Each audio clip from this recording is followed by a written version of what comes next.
বিশ্ব ফুটবলের সবচেয়ে প্রতিদ্বন্দ্বী ম্যাচ ব্রাজিল আর্জেন্টিনার। শুধু বাংলাদেশেই নয়, গোটা বিশ্বেই প্রতিবেশী এই দুই দেশকে নিয়ে উন্মাদনা চলে। বিশ্বকাপ আসলে সেই উন্মাদনা বেড়ে যায় কয়েক গুণ। পরিসংখ্যান বলছে দুদলের সবশেষ মুখোমুখি ৫ দেখায় একটিতেও জয়ের দেখা পায়নি নেইমার ভিনিদের ব্রাজিল।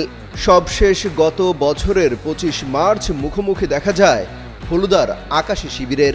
সেই ম্যাচে ৪-১ গোলের ব্যবধানে হারে নেইমাররা। এর আগে ২০২৩ সালের ২১ নভেম্বর বিশ্বকাপের কোয়ালিফাই ম্যাচে ১-০ গোলের ব্যবধানে হারে ৫ বারের বিশ্ব চ্যাম্পিয়নরা।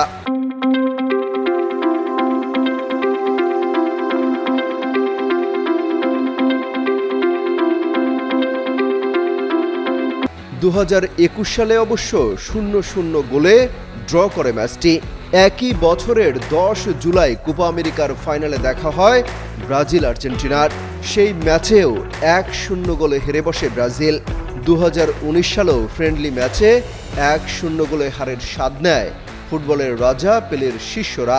তবে ফিফা বিশ্বকাপের ইতিহাসে এখন পর্যন্ত চিরপ্রতিদ্বন্দ্বী এই দুই দলের মোট ৪ বার মুখোমুখি হয়েছে। এর মধ্যে ব্রাজিল জয় পেয়েছে ২ বার আর আর্জেন্টিনা জয় পেয়েছে মাত্র ১ বার, বাকি ১ বার ড্র হয়েছে। এছাড়াও এ যাবৎকালে দুই দলের মোট খেলা হয়েছে ১১৫ ম্যাচ। এর মধ্যে ব্রাজিল জয় পেয়েছে ৪৬ ম্যাচে, বিপরীতে ৪৩ ম্যাচে জয় পেয়েছে আর্জেন্টিনা, আর ড্র হয়েছে ২৬ ম্যাচে।